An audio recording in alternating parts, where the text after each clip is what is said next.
So first ఏంటంటే ఇనీషియల్గా తెలుగుకి ఇంగ్లీష్కి డిఫరెన్స్ ఏంటి. సో మనం ఇంగ్లీష్ని ఎలా అనుకుంటాం, తెలుగు అంటే ఏంటి. సో ప్రతిదీ కూడా మనం ఫార్ములా వైజ్గా నేర్చుకుంటాం అనమాట. సో ఏంటంటే సింపుల్గా ఫార్ములా వైజ్ నేర్చుకుంటే ఏంటంటే ఈ ఫార్ములా నేర్చుకుంటే ఒక్కసారి ఆ ఫార్ములా గుర్తుంటే బేసిక్ స్టాండర్డ్ ఆటోమేటిక్గా మనకు ఫార్ములా బేస్ చేసి ఉంటుంది కాబట్టి మనం ఈజీగా యాక్సెస్ ముందుకు వెళ్ళడానికి పాసిబిలిటీ ఉంది. సో దీంట్లో భాగంగా ఈరోజు క్లాస్లో భాగంగా ఫస్ట్ ఇంట్రడక్షన్ తెలుగు ఏంటి, ఇంగ్లీష్ ఏంటి, రెండింటికి డిఫరెన్స్ ఏంటి అనే కాన్సెప్ట్తో ముందుకు వెళ్తాం. సో ఫస్ట్ తెలుగు చూస్తే కనుక తెలుగులో ఒక పదం చూద్దాం. కొన్ని పదాల సమూహాన్ని ఏమంటాం, స్టేట్మెంట్ అంటాం. ఓకేనా, కొన్ని వర్డ్ సమూహాన్ని స్టేట్మెంట్ అంటాం. స్టేట్మెంట్ ఏంటి, పదం ఏంటి. ఫస్ట్ ఇంగ్లీష్లో చూసుకుంటే ఫర్ ఎగ్జాంపుల్ నేను భోజనం చేశాను అన్నాం అనుకోండి. సో నేను భోజనం చేశాను, ఇదేంటి, తెలుగు స్టేట్మెంట్. నేను భోజనం చేశాను అనేది ఏంటంటే తెలుగు స్టేట్మెంట్. సో ఇందులో ఫస్ట్ తెలుగులో మనకు తెలుసు ఇక్కడ 3 వర్డ్స్ ఉన్నాయి. సో నేను అనేది కర్త, భోజనం అనేది కర్మ, ఇది చేశాను అనేది క్రియ. ఇది మనకు బాగా తెలుసు. కర్త, కర్మ, క్రియ. ఎవరైతే చేస్తారో వాళ్ళని కర్త అంటాము. ఈ కర్త ఏదైతే పని చేస్తారో దాన్ని కర్మ అంటాము. సో అలా చేసిన పనిని క్రియ అంటాం. సో కర్త, కర్మ, క్రియ, ఈ 3 ఇంపార్టెంట్. సో ఇక్కడ ఏ ఫామ్లో ఉన్నాయి. అదే ఇంగ్లీష్లో కర్త అంటే ఏంటి అంటే కనుక సబ్జెక్ట్ అంటాం. సో కర్మ అంటే ఆబ్జెక్ట్ అంటాం. సో క్రియ అంటే వెర్బ్ అంటాం. సో ఏదైతే తెలుగులో రాసానో సేమ్ అది ఇంగ్లీష్లో రాసాను. సో కర్త, కర్మ, క్రియ, సబ్జెక్టు, ఆబ్జెక్టు, వెర్బ్. సో ఇప్పుడు ఫార్ములా ఏంటి, తెలుగు ఫార్ములా అయితే subject plus object plus verb. ఇది ఏ formula, Telugu formula. So formula ఏంటి, subject plus object plus verb అనేది ఏం ఫార్ములా అంటే తెలుగు ఫార్ములా. అంటే తెలుగులో మనం ఏదైనా స్టేట్మెంట్ మాట్లాడాలి అనుకుంటే సో దాని ఫార్ములా ఏంటి, subject plus object plus verb. ఇది డైలీగా మనకు బాగా తెలిసింది. సో మనం ఏం మాట్లాడినా subject plus object plus verb ఉంటుంది తెలుగు. సో తెలుగుకి ఇంగ్లీష్కి డిఫరెన్స్ ఏంటి అంటే కనుక సో ఇదే పదాన్ని ఇంగ్లీష్లో రాయాలంటే ఏమవుద్ది అంటే కనుక ఫార్ములా ఏంటి, subject plus verb plus object అవుతుంది. ఇప్పుడు చూడండి, ఈ వెర్బ్ అనేది తెలుగులో చివరిలో ఉంటే ఇంగ్లీష్లో ఏమైంది, మిడిల్లోకి వచ్చిందన్నమాట. సో ఇప్పుడు దీనికి ఇది ఏం ఫార్ములా అంటే ఇంగ్లీష్ ఫార్ములా. సో ఈ English subject plus verb plus object అన్న ఏదైతే ఫార్ములా గుర్తుందో ఇది గుర్తుంటే మీకు మొత్తం ఇంగ్లీష్ వచ్చినట్టు నేను గ్యారెంటీ ఇస్తున్నా. So subject plus verb plus object ముందు ఒక స్టేట్మెంట్లో ఇవి 3 గుర్తుపట్టగలిగితే సగం ఇంగ్లీష్ వచ్చినట్టే.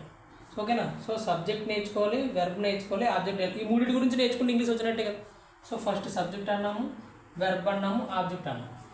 సో ఇక్కడ తెలుగుకి ఇంగ్లీష్ డిఫరెన్స్ ఏం చెప్పాము, సబ్జెక్ట్ ఆబ్జెక్ట్ వెర్బ్ అయితే తెలుగు అన్నాము, subject verb object subject plus verb plus object అయితే కనుక ఇంగ్లీష్ అన్నాము. ఇది major difference.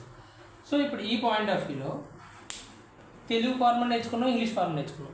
So English formula ఏమన్నాం, సబ్జెక్టు వెర్బ్ ఆబ్జెక్ట్.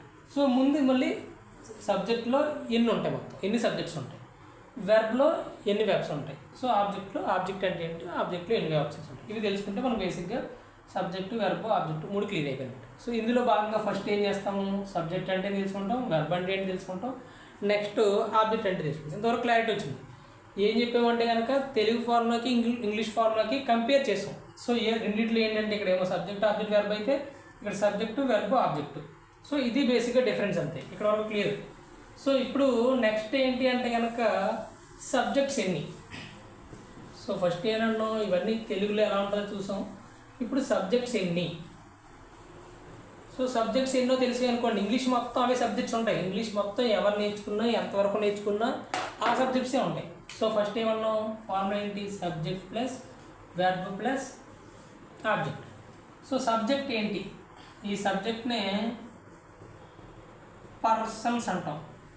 సో ఎన్ని పర్సన్స్ ఉన్నాయో వాటిని సబ్జెక్ట్ అంటాం. ఇవి చూస్తే కనుక సబ్జెక్ట్స్ ఏమేమి వస్తాయి, అసలు సబ్జెక్టు వెర్బ్ ఆబ్జెక్ట్ అయితే ఈ సబ్జెక్టులు మొత్తం ఎన్ని, ఇంగ్లీష్లో ఉన్న మొత్తం సబ్జెక్టులు ఇక్కడ నేర్చేసుకుంటాము. సో ఈ సబ్జెక్టులు వచ్చాయంటే ఇంగ్లీష్లో ఎక్కడైనా ఈజీగా మనం వాడుకోవచ్చు అన్నమాట. సో ఓకేనా. సో ఇందులో పర్సన్స్ అన్నాం కదా, 3 పర్సన్స్ ఉంటాయి. First person, second person, third person. So మళ్ళీ ఇందులో ఏంటి, సింగులరు, ఫ్లోరల్. ఓకేనా, singular, floral. First person singular ఏంటంటే ఐ. ఐ అంటే ఏంటి, నేను. ఓకేనా, మొత్తం 3 పర్సన్స్ ఉంటాయని చెప్పాము. అందులో సింగులర్ ఉంటుంది, ఫ్లోరల్ ఉంటుంది. So first person, second person, third person, 3 పర్సన్లు. ఫస్ట్ పర్సన్ సింగులర్ ఏంటి, ఐ. ఐ అంటే అర్థం ఏంటి, నేను అని. నెక్స్ట్ ఫ్లోరల్ ఏంటి, వి. వి అంటే మేము అని. ఓకేనా, ఐ అంటే నేను, వి అంటే మేము. అంటే సింగులర్ అంటే ఏంటి, నేను, వి అంటే మేము. ఓకేనా. నెక్స్ట్ సెకండ్ పర్సన్ సింగులర్ వచ్చేసి యు. ఇక్కడ యు అంటే నువ్వు. ఎందుకని అంటే కనుక సింగులర్ కాబట్టి, సెకండ్ పర్సన్ సింగులర్ కాబట్టి యు అంటే నువ్వు. ఫ్లోరల్ కూడా ఏంటి అంటే యుఏ. ఇక్కడ యు అంటే మీరు అని. ఓకేనా, సో ఇక్కడ యు అంటే మీరు అని, clear. Next third person singular. Third person singular ఏంటి అంటే he, she, it. So he అంటే ఏంటి అంటే, హీ అంటే అతడు, షీ అంటే ఆమె, ఇట్ అంటే అది. ఓకేనా. Next THEY, they. దే అంటే వారు. సో ఇవి మొత్తం ఎన్ని ఉన్నాయి, మొత్తం 8 ఉన్నాయి. సో ఈ 8 నేర్చుకుంటే, అంటే ఈ 8 మీకు బెటర్గా గుర్తుంటే కనుక ఆటోమేటిక్గా మీకు సబ్జెక్ట్స్ మొత్తం వచ్చినట్టే. సబ్జెక్ట్స్ మొత్తం వచ్చినట్టు అంటే అర్థం ఏంటి, సబ్జెక్ట్ ప్లస్ వెర్బ్ ప్లస్ ఆబ్జెక్ట్లో మూడిట్లో సబ్జెక్ట్స్ మొత్తం మీకు వచ్చేసాయి. సో ఇంకా మీరు నేర్చుకోవాల్సింది ఏంటి, వెర్బ్ ఏంటి, ఆబ్జెక్ట్ ఏంటి. ఓకేనా. సో ఈ 8 మీకు గుర్తుంటే కనుక సబ్జెక్ట్స్ మొత్తం మీరు నేర్చుకున్నట్టు. సో వెర్బ్, ఆబ్జెక్ట్ గురించి రిమైనింగ్ నేర్చుకోవాలి. సో ఇక్కడ మనం ఒకవేళ గుర్తు లేకపోతే, జనరల్గా ఖచ్చితంగా గుర్తుండాలి. ఈ 8 గుర్తుంటే కనుక, 8 గుర్తుంటే కనుక ఆటోమేటిక్గా ఇంగ్లీష్ ఈజీగా స్టార్ట్ చేయొచ్చు అనమాట.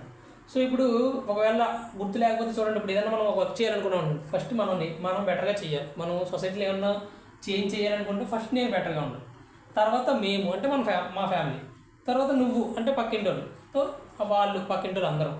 సో తర్వాత ఏంటి, ఆ పక్క వీధులు, ఈ అతడు, ఆమె, అది వాళ్ళందరూ. సో తర్వాత దే అంటే వారు మొత్తం.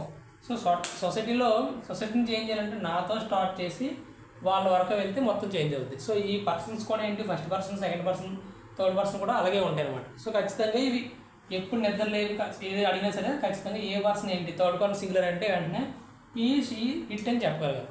అలా చెప్పినప్పుడే వీటిని బేస్ చేసుకొని మొత్తం హెల్పింగ్ వెర్బ్స్ అని ఉంటాయి. ఆ హెల్పింగ్ వెర్బ్స్ మొత్తం వీటిని బేస్ చేసుకుని ఉంటాయి. సో కాబట్టి ఈ 8 ఖచ్చితంగా మైండ్లో స్టోర్ అయిపోవాలి. సో మీకు ఇంగ్లీషు సగం వచ్చినట్టే. సో ఈ క్లాస్ అయిపోయే టైంకే మీరు సగం ఇంగ్లీష్ మాట్లాడాలన్నమాట. సో అర్థమైందా. ఇవన్నీ ఏంటి, సబ్జెక్ట్స్.